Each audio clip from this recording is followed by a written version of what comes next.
Bismillahirrahmanirrahim. Assalamualaikum warahmatullahi wabarakatuh. Alhamdulillahirabbil alamin. Wassalatu wassalamu ala asyrofil anbiya'i wal mursalin sayyidina Maulana Muhammadin wa ala alihi washabihi ajmain.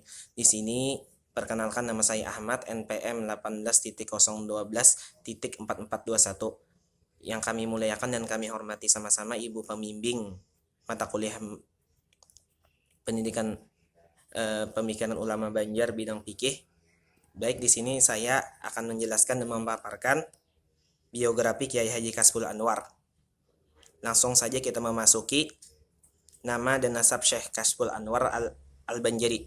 Nama lengkap beliau Syekh Kasbul Anwar. Beliau dilahirkan di Kampung Melayu, Kecamatan Martapura, Kabupaten Banjar, Provinsi Kalimantan Selatan pada malam Selasa 4 Rajab atau bertepatan pada tanggal 29 Maret 1887 kurang lebih 10 jam 10. Ayah beliau bernama Haji Ismail dan ibu beliau Hajah Maryam. Beliau dikenal di belakangan dengan gelar Mujaddid yang artinya pembaharu. Jasa besar dalam perkembangan pondok pesantren di mana beliau memperbaharui sebagian sistem pengajaran yang awalnya hanya halaqah menjadi sistem klasik yang bisa dikatakan pesantren modern ukuran pada masa itu. Di penjelasan sini adalah bahwasanya Syekh Kamaluddin di antara anak beliau bernama Bulan, dan Bulan bersuami dengan Mufti Mufti Jamaluddin bin Syekh Muhammad Arsad Al-Banjari.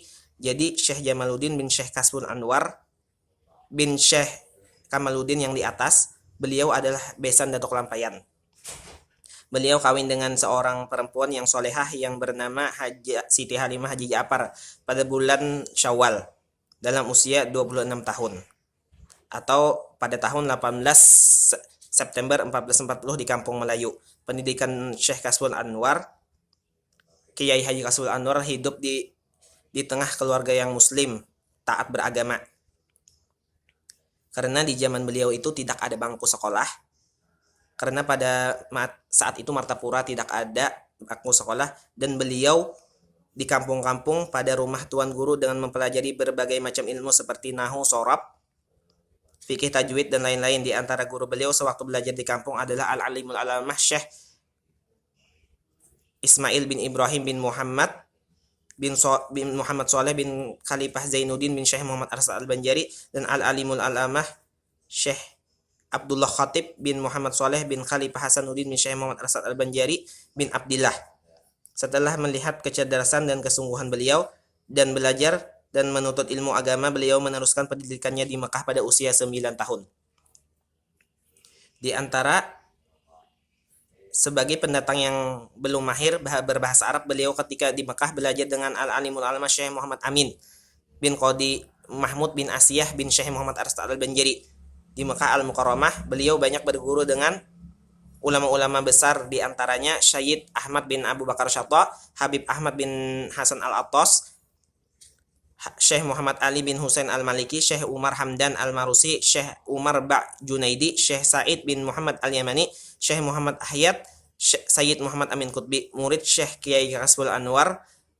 Sebagai ulama, beliau mempunyai banyak murid sebagai tersebar di berbagai wilayah seperti Haji Muhammad Arsad, Syekh Anang Sa'rani, Syekh Muhammad Syarwani Abdan Bangil, Syekh Ahmad Marzuki, Syekh Muhammad Saman bin Abdul Qadir, Syekh Abdul Qadir Hasan, Syekh Muhammad Salim Ma'ruf, Syekh Husin bin Syekh Ali Banjar, Syekh Salman Yusuf, dan Syekh Muhammad Saman Mulia. Sepakat terjang dalam masyarakat. Selama beliau mengajar di Mekah, beliau juga disuruh mengajar oleh para guru-guru di sana. Sepulang dari tanah, beliau diminta masyarakat untuk membuka pengajian di rumahnya sendiri. Pada tahun 1922, beliau diamanahi sebagai pimpinan Pondok Pesantren Darussalam Martapura. Banyak perubahan yang terjadi selama kepemimpinan beliau, di antaranya menjadi sistem klasik. Beliau sendiri yang menyusun kurikulum Darussalam, banyak kitab pelajaran dasar yang menyusun sendiri untuk menjadi pegangan di kelas. Beliau banyak memiliki tulisan dan karya yang baik dibukukan dan tidak dibukukan. Karya beliau yang meliputi Risalah Tauhid, Risalah Fikihiyah, Risalah fi Sharah Sayyidil Mursalin, Risalah At-Tajwid, diberi nama dengan Taghribul Al-Ahwan fi Tajwid, Ad-Durusun Tafsir, dan At-Tibyanu Syarah Durul Farid bin Syaratil Jannat Jawharat Tauhid. yang berisi jawaban beliau ketika beliau diminta fatwa. Salah satu peninggalan terbesar beliau adalah metode belajar nahwu yang dikenal metode asy-syahid. Kesimpulannya adalah Syekh Kasbul Anwar dikenal sebagai seorang pejuang Islam yang tangguh, pekerja keras, istiqomah, yang penuh keteladanan dan nilai-nilai keluhuran kemanusiaan. Beliau seorang mujadid di Pondok Pesantren Darussalam. Beliau termasuk ulama yang produktif dan karya-karyanya. Beliau juga seorang yang pandai mengkader murid-murid, dibuktikan dengan beliau sendiri yang mengkaderkan dua murid kesayangannya ke tanah haram untuk menuntut ilmu yang kelak dua mutiara dari Banjar, yaitu Syekh Muhammad Anang Sya'rani dan Syekh Muhammad Syarwani Abdan Bengil.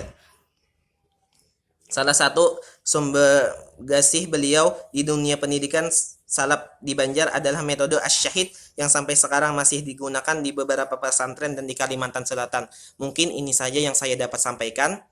Lebih dan kurangnya mohon dimaafkan. Saya akhiri. Wassalamualaikum warahmatullahi wabarakatuh.